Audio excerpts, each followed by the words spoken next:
Bella Padilla tinalakan si Representative Cojuangco sa isyu ng baha, Slater Young damay.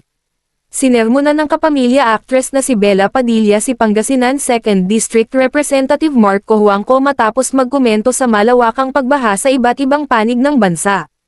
Isa si Bella sa mga bumanat sa kongresista nang mabasa ang pag-question nito sa mga pamilyang Pinoy na nagtatayo ng bahay sa mga lugar na madalas binabaha.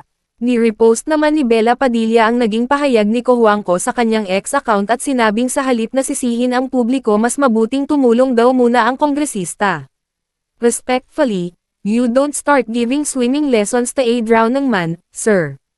You save him first. Why didn't the LGUs stop them from building there in the first place?